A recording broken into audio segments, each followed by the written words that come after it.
Everybody, thanks again for Jeff and Kathy King at Harvard to have me out and just talk to you guys a little bit about my crazy micro kiln project. Little history, being a potter out here in the middle of nowhere, when we want to make a gas firing kiln or some kind of atmospheric kiln, you got to really start thinking about your fuel costs and the size of your kiln. And there's no natural gas out here, so you're stuck to propane, which is very, very expensive. And I came up with this idea to just make a kiln that would be easy to move and get the results that I want and fire relatively quickly on wood. It's still going to have some burners, but that I can basically get to my cone 10, cone 11 temperature in 8 to 10 hours. I'm going to fire in pallet wood, so free sourced wood, just to keep my costs down. And the genesis of the kiln came from an old derelict kiln frame that I got for free about 4 or 5 years ago, and I tore it all apart. And I was looking at the footprint of the bed when I had all the walls down, and I should put a 12 by 24 shelf in the middle. And I said, I think I could build a kiln like this. So I started in July, and the big premise of this whole kiln is mobility. My wife and I, it's a wonderful spot, but we don't know how long we'll be here. And I would say it's really the biggest thing you want to think about when either considering buying a kiln and certainly building one. You definitely want to do it in a place where you're probably going to put down some roots. Even if you're buying a prefabbed commercial kiln like a Bailey or an Olympic, a Guile kiln, and those are all wonderful, and they can be moved with a forklift.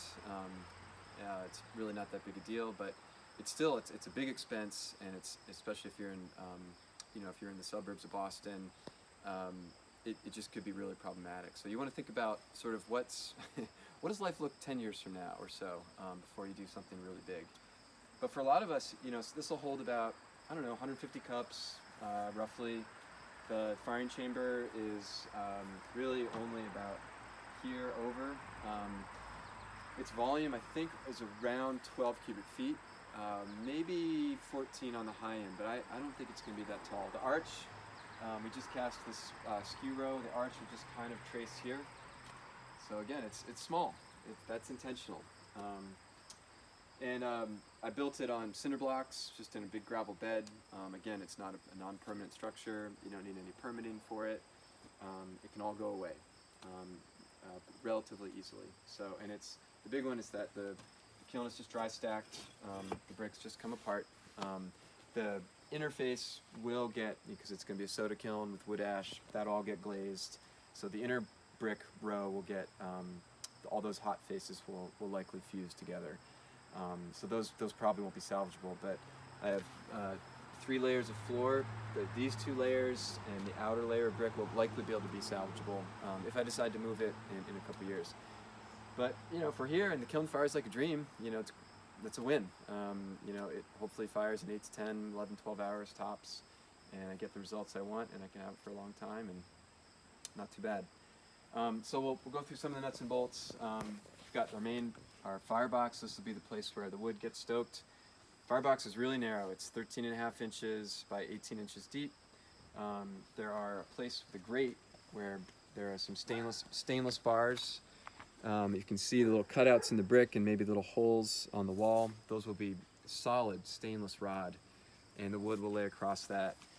And on this side, I have 3 different ports. These are the primary air ports. This is where air will come under the grate, and that preheats the air, but it also oxygenates the coals, gets them hot, and then that keeps the main grate area with the wood burning really hot. So that's your air input. These are burner ports. I'm going to have 2 relatively small, probably 2-inch propane burners that will probably combine 500,000 or 600,000 BTU, which again is, when you design a kiln, you always want to be, I would recommend nothing less than 20% more than what you would necessarily need. You really, it's true, you can have burners that are too big. I've done it. But you really can't, it's hard to skimp on your size. It's just, you always want to go above, because then you know that you always are going to get there. If you're taking forever at cone 8 or 9, turn the burners up. It's just like your electric kiln. You're looking at your watch, I got to go to bed. It's at cone 4. I just need this thing, turn it on high, let it go. And then these two little cutouts here are for the soda ports where we'll spray the soda ash in. And this kiln, unlike others of soda kilns have fired, I decided to only have soda ports here. Since the door will be built up, I'm tempted to always maybe put 1 or 2 in there, but the reason to have just one area where the soda goes, it'll go right over the burner flames, across the firebox, and it'll just go across the stack. So all of the work that's in the front row, next to the grate area and the firebox, that's going to get very heavily soded. That'll be one effect. It'll be dark, there'll be lots of carbon, there'll probably be a bunch of ash because it's next to the firebox. And those will be, in general, very exciting pieces, probably wild card because it's front row. You are at ground zero where all of that comes through. The work that's in the middle will kind of have best of both worlds. You'll have some of the light flashing and the fuming, and some of the dark soda. And then in the back, you probably only get just the flashing. So even though it's a small kiln, I'm going to get a real wide array of effects. And that's something I learned when I went to the Aramont Craft School in Gatlinburg, Tennessee last year. And I fired with Stuart Gare, who was a great resident at Harvard 2 years ago. And he's good friends with Ryan, who's there now. No, sorry, Kyle. Kyle was his TA. And we just sprayed from the back. And it was amazing just seeing the variation. It was really exciting. So I decided to design this kiln like that. And then the big thing that's been really difficult lately is your chimney. For any wood burning kiln, what goes in must go out.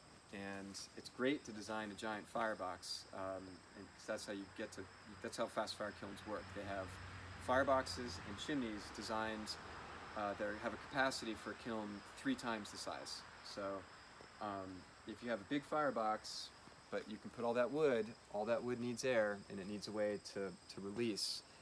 If your chimney is too small, it's sort of like having your thumb over the hose, you'll create a bottleneck. And a lot of wood kilns have trouble getting a temp after cone 6. Once you reach stoneware temps, 2100, 200 degrees, the sheer amount of BTU that you need all the time it's incredible. And if you have any weak spot where you're going to have a restriction, and it's always air in general, you'll just stall. You will sit at cone 8. I've done it. I've seen it. Everyone who's fired a wood kiln has parked at a cone at some point in their lives. So fast fire kilns, like real modern Bury box train kilns that can do cone 10 and 10. And these are big kilns. These are 300-400 pot kilns. They're all designed with massive fireboxes and huge chimneys because you can just keep flooding it with fuel, and there's almost unlimited BTU, and you get there. So I rebuilt this chimney now 3 times. Way too small to start, and then it was only marginally bigger on the second rebuild, and I finally got it to the right size, I think.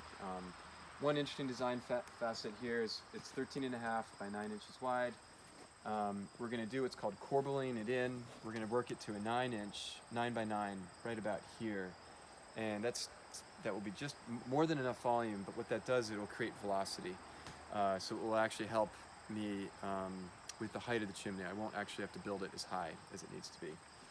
And lastly, you can see we've got, this is kind of the step we're at now, where these are called our skew back blocks.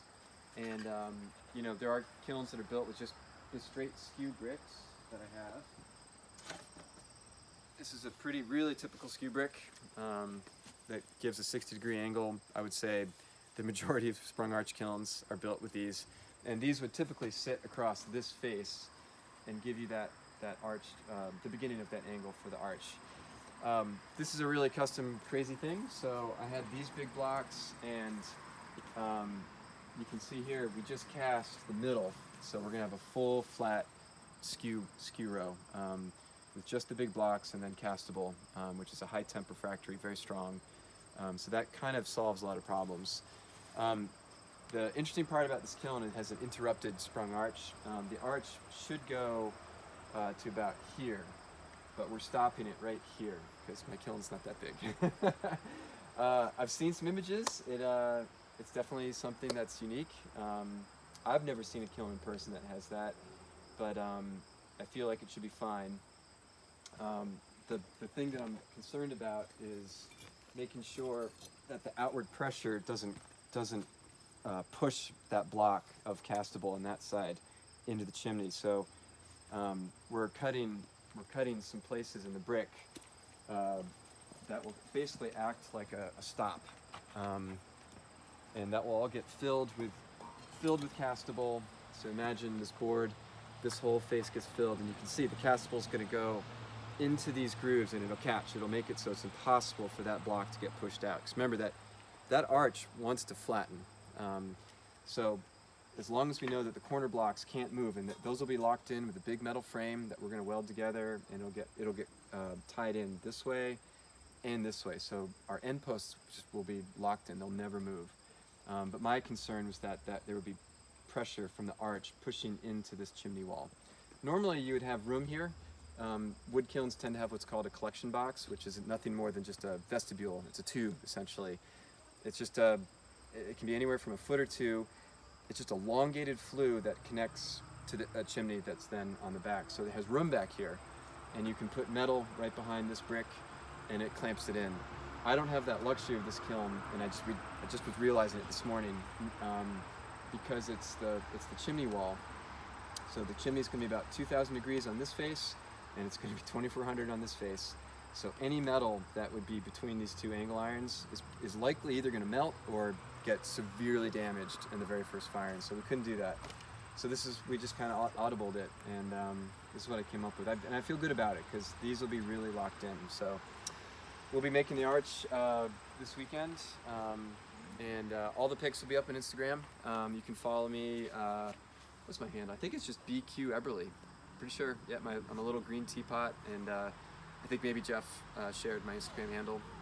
But I've got pics there, and if you have any questions, just give me a holler. This is the 4th or 5th kiln I've built. I've done all sorts of different ones, and you learn something different every time. There are a lot of great sources out there, but a lot of it's just kind of like look at what you're building and sort of go to your memory bank of the kilns that you've seen, and then go back to your numbers. Make sure you have enough air and enough BTU, and those are generally the two biggest things. If there's enough primary air, even if it's just a propane or natural gas kiln, that's fine. If you've got enough air, and your BTU number is 20% greater than what the actual chamber needs, and your chimney's high enough, you'll be fine. So we'll see. It's gonna be fun. I hope to be firing in about a week and a half. It'll be really, really cool. All right, thanks guys.